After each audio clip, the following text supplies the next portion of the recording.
Hey guys, what's going on? My name is Arbuckle. Welcome back to another video. Today I want to share with you guys some tips and tricks on how you can get Dark Matter Camo in Black Ops 3 the easiest, the quickest, and the most stress-free way possible. The game's been out for a while now. I know that a lot of people still don't have the Dark Matter Camo because it is a challenge. It is very difficult to be able to get every single challenge for each individual weapon in the game, especially if you're just a casual player. You know, for me, when I was going really hard on YouTube and making YouTube videos every day, it was hard for me to break away from that, to take the time to put YouTube to the side and just focus on the game and just grind as much as possible. And I ended up getting the Dark Matter Camo like a few weeks after the game came out because I really focused on that. I was a nerd. I completely went in on just the Dark Matter Camo, and I wanted to share with you guys some of the things that I've done that helped me get it. Not only quick and easy, but really stress-free, because this game can get really annoying when trying to go for big challenges like this. So I want to help you guys out, for those of you that don't already have it. For those of you that just want to get maybe diamond camo or gold camo, this video will probably help you out too. So the first thing I want to talk about is hardcore versus core, right? Core seems to be a basic game type that is just really simple to go and kill people. That's what most people play. Not a lot of people play hardcore. But when it comes to getting headshots, I cannot stress enough, and every other YouTube video you've seen on this topic probably says the exact same thing. Hardcore is definitely the way to go. It is so much easier to get headshots. I've never really been a big fan of hardcore, but after making the transition and trying to get used to killing people a lot quicker and getting killed a lot quicker, it's really made a big difference, and it really helped me to get through those headshot challenges super fast. It even got to the point where I was doing some of the other challenges in hardcore because of how easy it was to complete those. So make sure to play hardcore. The only time I would not recommend playing hardcore is for the snipers. The snipers, you need one-shot kills, and playing core just kind of gives you an advantage. When playing hardcore, you guys notice that you die so fast. You know, it's a big difference for the jump. The jump from core to hardcore is unbelievable. And when using a sniper, it's not really worth it because most of the time you're getting one-shot kills in core anyways. So hardcore just makes it so much more challenging, and so don't play hardcore when using the snipers.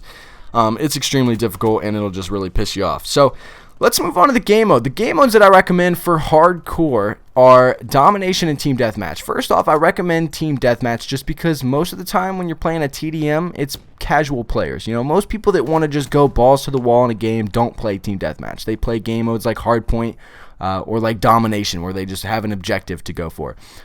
If I were you guys playing hardcore, Team Deathmatch is a good way to go just because you have those casual players that don't really care too much. Domination is also a pretty decent way to go just because you have an objective, so you're able to catch enemies that aren't really looking for you. And I don't want to encourage not to play the game mode, because I know that I've always been a person that gets pissed off at people that play objective game modes and don't actually play the objective. So try not to be that kind of guy, but when you're playing game modes like Domination or even Hardpoint, really, you have guys that are just throwing their bodies out there trying to get that objective, which gives for easy headshot opportunities. So take advantage of those.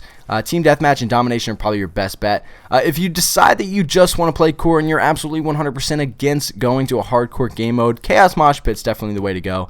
Even when using the shotguns or the snipers, Chaos Mosh Pit is really awesome just because it's a compilation of extremely small maps, which gives you a lot more opportunities in a game to get headshots, because you know, you see more people and everyone's just really close combat, especially with the snipers and the shotguns trying to get one-shot kills. Let's head over to this topic here, which is extremely important to me.